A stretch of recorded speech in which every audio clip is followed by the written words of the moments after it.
하였느니라. 아멘. 우리 옆에 사람과 이렇게 인사하도록 하겠습니다. 하나님이 돌보십니다. 한 번 더 인사하겠습니다. 그냥 이렇게 건성건성하지 마시고요, 3초간 머무르면서 정말로 하나님이 어떻게 하신다고요?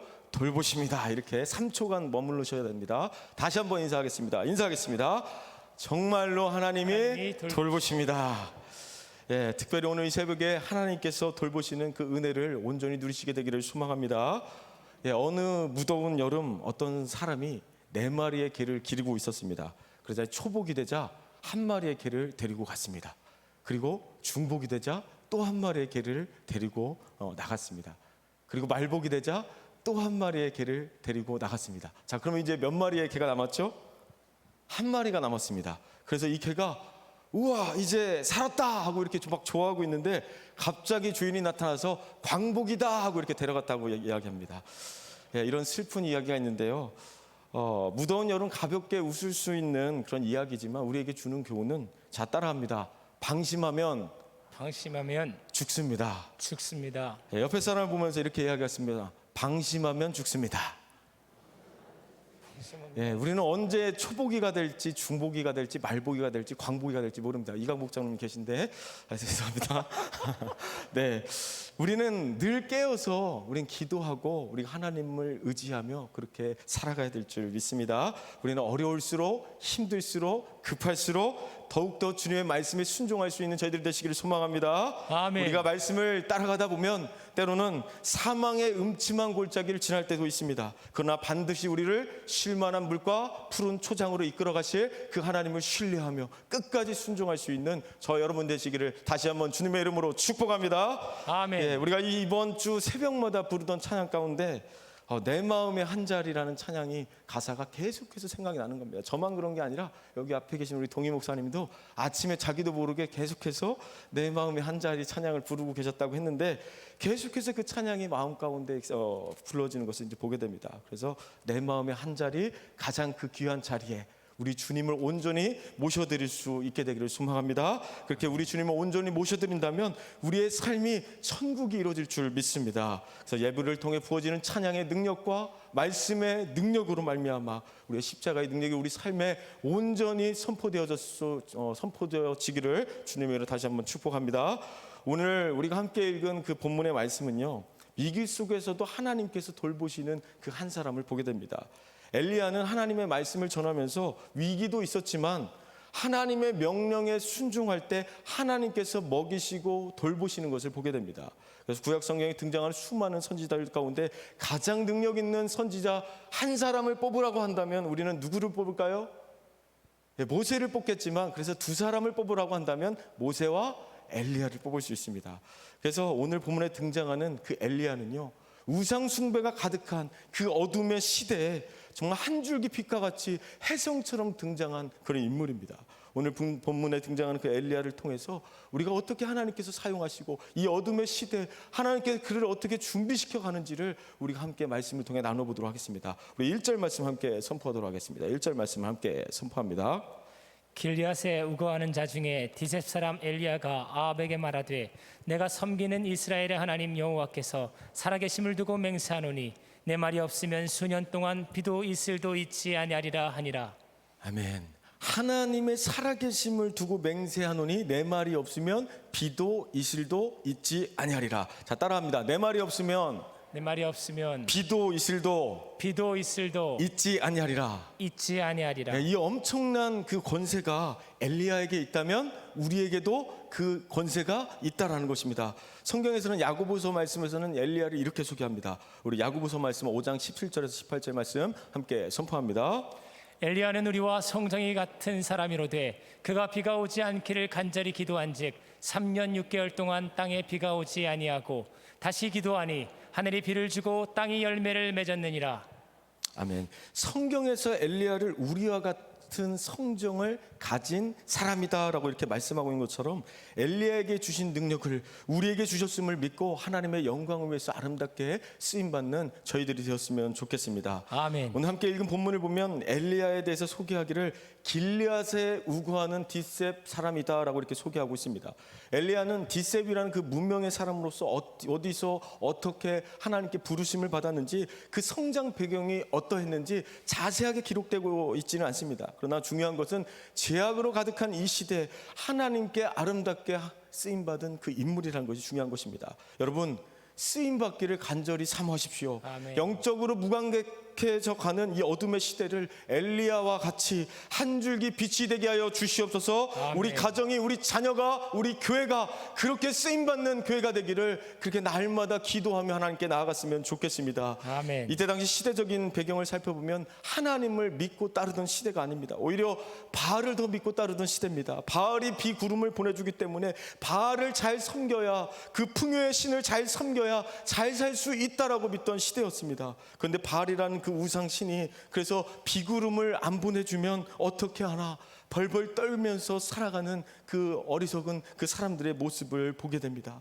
그러나 벌벌 떨고 있는 그 사람들은 이방 민족이 아니라 하나님을 믿고 있던 하나님의 백성들이었다는 것입니다. 저는 이 말씀을 묵상하면서 바알 앞에서 비구름을 보내주면 안 보내주면 어떻게 하나 그렇게 벌벌 떨고 있는 그 이스라엘 백성들의 모습이 어쩌면 우리의 모습은 아니냐라는 거예요. 이방인들처럼 무엇을 먹을까, 무엇을 마실까, 무엇을 입을까 그렇게 늘 노심초사하는 인생들이 아니라 그의 나라와 그의 의를 구하면 하나님께서 반드시 채워주시고 먹이실 것이라는 분명한 그 믿음을 가지고 살아갈 수 있는 저희들이 되었으면 좋겠습니다. 아멘. 여러분, 인생의 비구름을 주관하시는 분이 누구입니까? 살아계신 하나님입니다. 제가 아멘. 다시 이렇게 묻겠습니다. 여러분 인생의 비구름을 주관하시는 분이 누구십니까? 라고 하면 살아계신 하나님입니다라고 그렇게 큰 소리로 고백하시는 겁니다. 여러분 인생의 비구름을 주관하시는 분이 누구십니까? 살아계신 하나님이십니다. 예, 여러분 인생을 형통한 길로 이끌어 가실 분이 누구십니까? 살아계신 하나님이십니다. 예, 살아계신 하나님이 우리의 인생을 주관하신다라는 그런 분명한 신앙 고백 아래 하나님만 온전히 붙들고 하나님만 의지하고 하나님만 신뢰하며 살아갈 수 있는 저희들이 되었으면 좋겠습니다. 아멘. 엘리야는 이 어두운 시대에 죽은 생명을 살리시고 일용할 양식을 주시는 분은 오직 하나님이라는 사실을 아합 왕 앞에 가서 담대하게 선포하는 것을 보게 됩니다. 그렇다면 아합 왕은 누구입니까? 성경은 이렇게 말하고 있습니다. 열왕기상 16장 30절에서 33절의 말씀을 함께 선포합니다. 오므리의 아들 아합이 그의 이전의 모든 사람보다 여호와 보시기에 악을 더욱 행하여 느밧의 아들 여로보암의 죄를 따라 행하는 것을 오히려 가볍게 여기며 시돈 사람의 왕 옛 바알의 딸 이세벨을 아내로 삼고 가서 바알을 섬겨 예배하고 사마리아에 건축한 바알의 신전 안에 바알을 위하여 제단을 쌓으며 또 아세라상을 만들었으니 그는 그 이전에 이스라엘의 모든 왕보다 심히 이스라엘 하나님 여호와를 노하시게 하였더라. 예, 이스라엘의 모든 왕들보다 하나님 앞에 악을 행했던 사람이고 이스라엘의 모든 왕들보다 하나님을 심히 노하게 만들었던 왕이라는 것입니다. 한마디로 악한 왕들 중에서 끝판왕이라는 거죠. 엘리야는 어떻게 이 악을 행했던 아합 왕 앞에서 두려워하지 않고 담대하게 하나님의 메시지를 전할 수 있었을까요? 저는 지금 이렇게 순수하고 우리가 착한 우리 성도들 앞에 말씀을 전하는데 이렇게 두렵고 떨리는데요. 엘리야는 어떻게 아합 왕 앞에서 담대히 그렇게 떨지 않고 하나님의 심판의 메시지를 전할 수 있었을까요? 그것은 살아계신 하나님이라는 분명한 신앙 고백이 있었기 때문이라는 것입니다. 내가 섬기는 이스라엘 하나님 여호와의 살아계심을 두고 맹세할 때 하나님께서 우리에게 주시는 담대함이 있다는 것입니다. 내가 섬기는 살아계신 하나님의 이름으로 어둠의 영은 떠나가라고 담대하게 선포할 때 하나님 주신 참된 담대함을 온전히 경험하게 될 줄 믿습니다. 하나님의 살아계심을 믿는다면 이 어둠의 세상 가운데 담대하게 하나님의 살아계심을 선포할 수 있게 되기를 소망합니다. 아멘. 세상에서 너희가 환난을 당하나 담대하라, 내가 세상을 이기었노라. 아멘. 할렐루야. 아멘. 사랑하는 성도 여러분, 엘리야가 세상의 권력자 앞에서도 담대할 수 있었던 것은 그가 특별한 능력을 가졌던 것이 아닙니다. 오히려 하나님 앞에 연약함을 구하고 기도하는 사람이었기 때문이라는 것입니다. 우리가 기도할 때 어떤 세상의 권력 앞에서도 움츠러들지 않고 담대하게 하나님의 뜻을 전할 수 있는 그런 믿음의 사람들이 될 줄 믿습니다. 그 세상의 어떤 권력자 앞에 굴복하는 인생이 아니라 예수 그리스도의 복음을 담대하게 선포할 수 있는 그런 믿음의 사람들이 되시기를 소망합니다. 그래서 우리는 세상적인 기준에서 어떤 상황과 어떤 형편과 어떤 조건에 따라 좌지우지되는 그 인생이 아니라 말씀의 기준이 되는 그런 인생을 사셨으면 좋겠습니다. 아멘. 하나님의 살아계심을 믿고 기도할 때 하늘로부터 임하는 그 기도의 능력으로 엘리야와 같이 이 시대의 어둠을 밝힐 수 있는 그런 믿음의 사람들로 쓰임받게 되기를 주님의 이름으로 축복합니다. 아멘. 하나님의 말씀이 임했을 때 그 말씀을 따라 우리가 순종할 때 우리에게 닥친 그 위기를 극복할 수 있다는 것입니다. 우리 3절 말씀을 함께 선포하도록 하겠습니다. 시작. 너는 여기서 떠나 동쪽으로 가서 요단 앞 그릿 시냇가에 숨고. 예, 이 말씀 보니까 하나님께서 엘리야에게 지금 요구하시는 두 가지 명령은 무엇입니까? 떠나라는 것과 숨으라는 것입니다. 우리에게 만약 이 말씀이 임한다면 왜 떠나야 하는지, 왜 숨어야 하는지 그 이유를 물을 겁니다. 그래서 그 이유를 들어보고 합당하면 순종하지만 합당하지 않으면 순종하지 않는 경우가 많다는 것입니다. 하나님께서 아브라함에게 이삭을 바치라고 한 명령은 여러분 합당한 명령이었습니까? 전혀 합당하지 않은 명령입니다. 하나님의 말씀이 임했을 때는 왜냐고 물어볼 필요가 없습니다. 그리고 이순재 아저씨 보험 광고처럼 그냥 묻지도 않고 따지지도 않고 어떻게 하는 겁니까? 그냥 순종하는 것입니다. 그래서 아브라함이 이삭을 바치라는 하나님의 명령에 묻지도 않고 따지지도 않고 그냥 순종할 수 있었던 것은 아브라함이 하나님을 지극히 사랑했기 때문이라는 거예요. 아브라함이 하나님을 온전히 의지했기 때문이라는 거예요. 하나님을 온전히 신뢰할 수 있을 때 우리는 묻지도 않고 따지지도 않고 어떻게 할 수 있습니까? 온전히 하나님께 순종할 수 있는 그런 삶을 살아갈 수 있다는 것입니다. 여러분, 우리에게 필요한 것이 이게 아닙니까? 하나님 더욱 사랑하는 거, 하나님 더욱 의지하는 거, 하나님 더 신뢰할 때 우리에게 온전한 순종이 일어나게 될 줄 믿습니다. 하나님은 우리가 무엇이 없어서 우리에게 순종을 요구하시는 것이 아니라 그 믿음을 통해서 우리에게 더 큰 그 은혜를 베풀어 주시고 풍성한 그 은혜의 길로 우리를 이끌어 가시기 위함이라는 것입니다. 오늘 우리가 하나님 앞에 순종함으로 나아갈 때 하나님께서 하늘의 보고를 여시사 하늘의 신령한 축복이 여러분 삶과 여러분 가정과 여러분 일터에 온전히 부어지게 되기를 소망합니다. 아멘. 그런 축복이 온전히 있게 되기를 소망합니다. 아멘. 우리 5절의 말씀을 다시 한번 선포합니다. 5절 말씀 함께 선포합니다. 그가 여호와의 말씀과 같이 하여 곧 가서 요단 앞 그릿 시냇가에 머물매. 예, 5절 말씀 보니까 곧 가서라는 단어를 주목해 보면요, 엘리야는 하나님의 말씀이 떨어지기 무섭게 어떻게 했다라는 거예요? 곧바로 순종했다라는 거예요. 하나님 말씀이 임했을 때 이건 뭡니까? 저건 뭡니까? 내가 왜 가야 합니까? 숨어야 합니까? 이런 이유들을 따진 것이 아니라 곧바로 순종했다는 것이죠. 이것이 위기의 때를 살아가는 비결이라는 것입니다. 하나님 말씀이 임할 때 즉시 순종하고 끝까지 순종하면 우리 삶에 위기가 찾아온다 할지라도 하나님께서 먹이시고 입히신다라는 그런 분명한 그런 믿음을 갖고 그렇게 살아갈 수 있는 저와 여러분 되시기를 소망합니다. 자, 따라합니다. 순종하면 하나님이 먹이시고 입히십니다. 먹이시고 입히십니다. 우리는 하나님 말씀에 가라 하면 가고 서라 하면 서고 끝까지 하나님 말씀에 순종하는 것이 중요한 것이지 되고 안 되고는 그것은 나중 일이라는 것입니다. 현대그룹의 그 창립자인 우리 고 정주영 회장님이 남긴 유명한 어록 중에 이런 말이 있잖아요. 이봐, 해보기는 해봤어? 예, 저는 이 말이 계속해서 이제 마음 가운데 남아 있는데요. 이봐, 해보기는 해봤어라는 말이 성경 말씀처럼 가슴에 와닿는 것은 왜일까요? 우리 옆에 사람을 보면서 한번 이렇게 묻겠습니다. 이봐, 해보기는 해봤어? 해보기는 해봤어? 예, 하나님의 명령이 임할 때, 하나님의 말씀이 임할 때 해보기도 전에 못하겠다, 할 수 없다, 원망과 불평으로 그렇게 나아가는 것이 아니라 일단 하나님 말씀이 임하면 해보는 거예요. 일단 부딪혀 보는 겁니다. 일단 순종해 보는 것입니다. 그럴 때 하나님께서 주시는 형통한 축복을 온전히 누릴 수 있게 될 줄 믿습니다.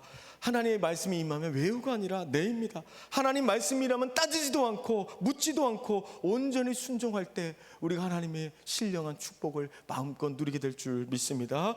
5절의 말씀을 이어서 보면 엘리야는 그릿 시냇가에 머물렀다라고 말씀하고 있습니다. 왜 하나님께서는 엘리야를 그릿 시냇가에 머물게 하셨을까요? 언제 물이 말라버릴지 모르는 그런 조그만 시냇가가 아니라 물이 좀 더 풍족한 그런 큰 강가에 피난처를 마련하라고 했으면 좋았을 텐데, 그리 시냇가라는 조그만 그 시냇가에 엘리야를 머물게 했다는 것입니다. 왜 하나님께서는 독수리가 아니라 까마귀를 통해 아침 저녁으로 엘리야를 먹이셨을까요? 그냥 하루하루가 아니라 아침 저녁뿐만 아니라 그냥 한 달치 먹을 양식을 풍족하게 한꺼번에 하나님께서 제공해 주신다면 얼마나 우리 마음이 풍족하겠습니까? 우리 삶에도 일용할 양식이 아니라 평생토록 먹고 남을 만한 그런 양식을 하나님께서 한 방에 보내주신다면 노년까지 맘 편하게 그냥 전도하면서 신앙생활하면서 그렇게 행복하게 살 수 있을 텐데, 왜 하나님은 한 방에 안 주시는 걸까요? 왜 하나님은 한 번에 채워주시지 않는 걸까요, 여러분? 왜 하나님은 우리 생각과 달리 매일매일 일용할 양식을 구하며 살아가게 하실까요? 엘리야에게 풍족한 물가가 아니라 언제 마를지 모르는 그런 개울가 같은 곳에서 아침 저녁으로 까마귀를 통해서 먹을 것을 공급하신 것은 하나님의 깊은 뜻이 숨겨져 있다는 사실입니다. 만약 사시사철 물이 마르지 않는 풍족한 물이나 오랜 시간 동안 먹을 거리 걱정 안 하면서 그렇게 살아간다면 우리는 더욱더 하나님을 의지하는 삶을 살아갈까요? 아니면 하나님을 멀리하는 삶을 살아갈까요? 하나님은 우리를 너무나 잘 알고 계신다는 거죠. 엘리야는 그리 시냇가에 앉아서 아침 저녁으로 까마귀가 물어다주는 그 먹이를 보면서 어떤 생각을 했을까요? 정말 하나님을 더 생각했을 것이고 하나님께 더 감사할 수 있는 그런 하루하루를 보냈을 것이라는 거예요. 이것이 바로 하나님께서 성도들에게 축복을 주실 때 소나기처럼 주시지 않고 가랑비와 같이 주신다는 것입니다. 우리 속담에 가랑비에 옷 젖는다라는 말이 있습니다. 가랑비가 내리는지 안 내리는지 이렇게 아주 조그맣게 이렇게 비가 내리지만 결국에는 어떻게 한다는 거예요? 옷이 젖는다는 것이죠. 하나님께서 비를 안 주시는 것 같지만, 내 기도에 응답하지 않는 것 같지만 결국은 우리 삶을 돌보고 계시고 은혜의 단비로 우리의 인생을 적셔가고 있는 줄 믿으시기 바랍니다. 아멘. 우리에게 무엇보다 필요한 것은 그 옷이 젖어질 때까지 끝까지 인내하며 하나님께 끝까지 순종하며 하나님께 나아가는 것이 중요하다는 것입니다. 하나님께서 우리에게 코로나라는 이 위기의 사태를 한 방에 해결해 주시지 않았지만 우리로 하여금 어떻게 하겠습니까? 어떻게 하게 만들었습니까? 하나님께 더 기도하게 만들었어요. 코로나 사태가 벌어지고 나서 우리가 성전을 출입하지 못하게 되었을 때 하나님의 성전을 사모하는 마음들이 성도들 마음 가운데 일어나지 않았습니까? 우리가 코로나 사태로 많은 어려움이 있지만 하나님의 때에 적절하게 해결하여 주실 줄 믿습니다. 아멘. 사랑하는 성도 여러분, 코로나라는 이유로 우리가 두 손 두 발 다 놓고 우리가 그렇게 지낼 것이 아니라 우리는 우리가 해야 할 일을 하면 되는 것입니다. 우리가 해야 할 일이 무엇입니까? 하나님을 찬양하는 것입니다. 하나님을 더 간절히 예배하는 것입니다. 하나님 말씀에 더 순종하는 것입니다. 아멘. 그렇게 우리가 하나님 앞에 나아갈 때 하나님께서 이 위기의 사태를 극복하고 하나님께 온전히 영광 돌리는 삶을 살게 될 줄 믿습니다. 아멘. 6절의 말씀을 다시 한번 선포합니다. 6절 말씀 함께 선포합니다. 까마귀들이 아침에도 떡과 고기를 저녁에도 떡과 고기를 가져왔고 그가 시냇물을 마셨으나. 하나님께서 까마귀를 통해 엘리야를 먹이시는 것을 보면 먹이시는 것들 보면서 두 가지 놀랐습니다. 까마귀도 쓰임 받을 수 있다라는 것에 놀랐고요. 또 한 가지는 까마귀가 떡과 고기를 이렇게 물어다 주면서 분명히 고기 냄새가 났을 텐데 그 까마귀가 자기가 먹지 않고 어떻게 했다라는 거예요? 끝까지 엘리야에게 물어다 줬다는 것을 이제 보게 됩니다. 말씀을 준비하면서 이런 기도가 되었습니다. 까마귀도 이렇게 쓰임 받는데 하나님 저도 좀 사용해 주십시오. 까마귀도 쓰임 받는 마당에 하나님 저도 하나님 앞에 크게 쓰임 받는, 아니면 조그맣게라도 쓰임 받는 그런 인생 살고 싶습니다라고 기도했습니다. 하나님이 만일 까마귀를 사용하시지 않고 사람으로 하여금 엘리야에게 먹을 것을 가져다 주라고 했다면 어떻게 되었을까요? 꼬리가 길면 밟힌다고 분명히 악한 그 끝판왕 아합왕에게 금방 발각되었을지도 모릅니다. 까마귀를 통해서 그래서 하나님께서 엘리야를 공개한 것 같습니다. 요즘은 배달 문화가 잘 돼서 우리 배달의 민족에 주문하면 금방 음식을 배달해주는 참 편안한 시대를 살아가고 있습니다. 그런 배달 앱이 처음 나왔을 때 참으로 획기적인 앱이다라고 생각을 했는데 엘리야 시대 하나님은 더 획기적인 배달 앱을 사용하고 계십니다. 그것은 바로 까마귀를 통해 음식을 배달해 준다는 거예요. 하나님의 아이디어가 아니면 도저히 생각해낼 수 없고 할 수 없는 일이라는 것에 한번 놀랐습니다. 요즘 같은 시대에 까마귀를 통해 만약에 배달을 해준다면 완전 대박 날 텐데요. 저는 이 말씀을 묵상하면서 어떻게 까마귀를 사용하실 생각을 하셨을까? 하나님의 방법은 참으로 신기하고 오묘해서 헤아릴 수 없다라는 것을 생각하게 됩니다. 사랑하는 성도 여러분, 우리가 하나님이 원하시는 장소에 있기만 하면 하나님은 반드시 우리 삶을 돌보시고 우리를 이끌어 가신다는 사실입니다. 중요한 것은 하나님이 원하시는 곳에 있느냐 없느냐, 이것이 관건이라는 겁니다. 우리 옆에 사람에게 이렇게 묻습니다. 하나님이 원하시는 곳에 계십니까? 예, 어쩌면 엘리야가 머무는 그리 시냇가는 세상의 기준으로 볼 때 그리 풍족한 곳은 아닙니다. 불결한 까마귀가 물어다 주는 그 먹이는 그리 좋아 보이지 않습니다. 중요한 것은 엘리야는 지금 하나님이 원하시는 장소에서 하나님의 돌보심을 경험하고 있다는 것이 중요합니다. 엘리야의 문제는 그리 시냇가에서 무엇을 먹을까 마실까 하는 문제가 아니라 하나님과 교제하며 하나님과 소통하며 하나님의 말씀에 순종하는 데 있다는 것입니다. 우리 아모스서 8장 11절 말씀 함께 선포합니다. 주 여호와의 말씀이니라. 보라, 날이 이를지라. 내가 기근을 땅에 보내리니 양식이 없어 주림이 아니며 물이 없어 가람이 아니요 여호와의 말씀을 듣지 못한 기갈이라. 무엇이 문제입니까? 무엇을 먹을까 마실까 입을까의 문제가 아닙니다. 양식이 없어서 문제가 아닙니다. 물이 없어서 문제입니까? 말씀을 듣지 못하는 것이 이 시대를 살아가는 가장 큰 위기이고 진정한 문제다라고 성경은 말씀하고 있다는 것입니다. 여러분, 하나님의 말씀 여러분 들으십시오. 하나님의 말씀을 사모하십시오. 아멘. 이 말씀의 홍수 가운데 그 말씀의 능력이 우리 삶 가운데 온전히 적용되어질 수 있도록, 그 말씀의 능력이 온전히 선포되어질 수 있도록 그렇게 말씀 가운데 나아가시기를 소망합니다. 아멘. 말씀의 능력으로 이 위기의 시대를 온전히 극복할 수 있는 저 여러분이 되시기를 주님의 이름으로 축복합니다. 아멘. 우리가 머무르고 있는 그리 시냇가는 어디입니까? 엘리야가 평소에 기도의 사람이 아니었다면, 하나님과의 시간을 즐기지 못했다고 한다면 그리 시냇가에서 누리는 그 큰 은혜를 경험하지 못했을 것입니다. 여러분이 계신 그곳에서 하나님을 더 깊이 만나고 경험할 수 있는 그 은혜의 시간들이 되었으면 좋겠습니다. 그리 시냇가로 나아가시기를 바랍니다. 그래서 하나님을 더 깊이 경험하시기를 바랍니다. 아멘. 그래서 은혜로 하여금 다시금 하나님에 대한 뜨거운 사랑이 회복되어지고 기도가 회복되어지고 열정이 회복되어져서 정말 이 시대, 정말 이 어둠의 시대에 살아계심을 두고 하나님의 말씀을 선포할 수 있는 믿음의 사람들이 되시기를 소망합니다. 아멘. 우리 7절 말씀 선포하도록 하겠습니다. 선포합니다. 시작. 땅에 비가 내리지 아니하므로 얼마 후에 그 시내가 마르니라. 엘리야에게 또 다른 위기가 닥쳐오는 것을 보게 됩니다. 어떤 위기입니까? 그나마 쫄쫄 흐르던 그 시내마저도 말랐다는 것입니다. 만약에 우리가 많은 어려움이 있고 많은 고난이 있지만 또 다른 이런 위기가 우리에게 찾아온다면, 그렇게 건강했던 사람이 갑자기 건강을 잃어버리고 그렇게 잘 되던 사업이 갑자기 어렵게 되었다고 한다면 우리는 어떻게 이 위기를 극복할 수 있냐는 거예요. 엘리야도 고민했을 묻지 모릅니다. 이제 그리 시냇가는 말랐습니다. 그래서 이곳을 떠날 것인가 아니면 계속 머물 것인가, 하나님의 말씀이 임할 때까지 기다릴 것인가 아니면 떠날 것인가, 그런 어떤 갈등들이 분명히 있었을 거라는 거예요. 그런데 엘리야는 하나님의 말씀이 임할 때까지 끝까지 인내하며 순종했다는 것을 보게 됩니다. 마지막 8절에서 9절 말씀 선포합니다. 여호와의 말씀이 엘리야에게 임하여 이르시되 너는 일어나 시돈은 속한 사르밧으로 가서 거기 머물라. 내가 그곳 과부에게 명령하여 네게 음식을 주게 하였느니라. 물이 다 말라버린 그리 시냇가에서 여호와의 말씀이 무엇이었습니까? 사르밧으로 가서 거기 머물라는 것입니다. 사르밧이라는 말은요, 도가니와 관련된 단어로 재련하다라는 의미가 있거든요. 이곳은 우상 숭배로 가득한 곳입니다. 이곳에서 하나님께서 무엇을 훈련시키겠다고 말씀하고 있는 겁니까? 엘리야를 이곳 가운데 연단시켜서 한 단계 더 깊은 믿음과 순종의 자리를 이끌어 가셔서 정말 하나님께서 이 어둠의 시대를 밝히는 그 한 줄기 빛이 되게 하시겠다는 것입니다.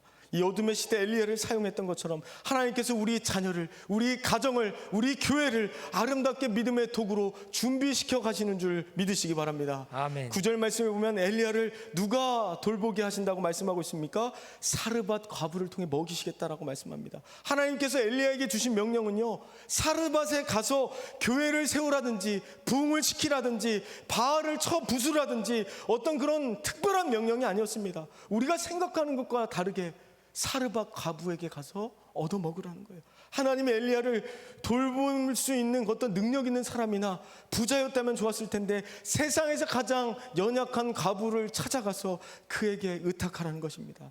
근데 우리 주님의 일하는 모습을 보면 세상의 악하고 미련한 것들, 가장 연약한 것들을 통해서 더욱더 존귀하게 사용하시고 정말 하나님의 능력을 나타나시는 것을 보게 됩니다. 엘리야를 가장 연약한 사르밧 과부에게 보내신 것은 먹이시고 입히시는 분은 오직 하나님이라는 사실을 깨닫게 하기 위함이라는 것입니다. 사랑하는 성도 여러분, 우리 모두에게 닥친 이 코로나라는 위기의 순간은 하나님의 영광을 드러낼 기회입니다. 그러므로 이 위기의 순간을 역전의 기회로 바꿀 수 있도록 하나님께 온전히 순종함으로 나아갈 수 있는 저희들이 되었으면 좋겠습니다. 이 세상에 아무리 큰 위기가 닥치고 우리 가정에 큰 어려움이 닥칠지라도 하나님께서 우리의 삶을 반드시 이끌어 가실 것이라는 분명한 확신을 갖고 나아갔으면 좋겠습니다. 코로나라는 재앙이 임했을지라도 우리가 두려워하지 않을 것은 하나님께서 우리를 지켜주시고 보호하시고 피할 길을 분명히 내주실 것이라는 그런 믿음 가운데 거하셨으면 좋겠습니다. 물질로 어려움이 있는 분이 계십니까? 질병으로 고통당하는 성도들이 있습니까? 하나님이 반드시 돌보실 것입니다. 아멘. 위기의 때 하나님은 우리의 삶을 분명히 지켜주시고 우리의 삶을 이끌어 가신다는 사실입니다. 잊지 마십시오. 우리는 우리가 해야 할 일을 하면 되는 것입니다. 더욱더 예배하기를 힘쓰고 기도하기를 힘쓰고 하나님께 찬양함으로 말미암아 믿음 가운데 거할 수 있는 저희들이 되었으면 좋겠습니다. 아멘. 오늘 말씀을 정리하겠습니다. 반주해 주시겠습니까? 성도들에게 찾아오는 그 위기는 주님의 영광을 드러내는 도구입니다. 위기의 때 주님의 말씀이 우리에게 들려지기를 소망합니다. 주님의 말씀이 우리 가운데 선포되어졌다면 그 말씀을 따라 순종하시길 바랍니다. 하나님께서는요, 우리에게 훈련의 장소, 광야의 장소, 그리 시냇가로 우리를 이끌어 가시는 것은 믿음의 사람들을 준비시켜서 이 어둠의 때 하나님의 살아계심을 잊지 못하는 이 시대 한 줄기 빛이 될 수 있도록 그렇게 훈련시켜가는 과정이라는 것입니다. 그래서 이 시대 하나님께서 여러분들의 엘리야와 같이 그렇게 사용하여 주실 줄 믿습니다. 아멘. 오늘 본문에서 보여주는 엘리야의 위기는 믿음의 승리입니다. 엘리야는 순종의 사람이었고 기도의 사람이었습니다. 위기의 때 하나님께서 엘리야를 돌보시는 것처럼 여러분의 가정을 돌보실 것입니다. 여러분의 자녀를 지켜주실 것입니다. 아멘. 우리의 교회와 함께하여 주실 것입니다. 아멘. 오늘 어려운 상황 속에서 하나님이 우리와 동행하신다는 그 확신을 통해 오늘도 승리하며 나아갈 수 있는 저희들이 되었으면 좋겠습니다. 아멘. 목사님 나오시면 되겠습니다. 위기의 때 하나님의 말씀이 임할 때 순종하게 하여 주시옵소서. 하나님 원하시는 곳에 머물게 하여 주시옵소서. 하나님의 참된 위로와 돌보심이 있는 삶을 살아갈 수 있도록 역사하여 주시옵소서라고 우리 주여 3번 부르시고 하나님 말씀에 순종하겠습니다. 하나님 이 시대 엘리야와 같이 우리를 사용하여 주시옵소서라고 우리 주여 삼창하시고 동사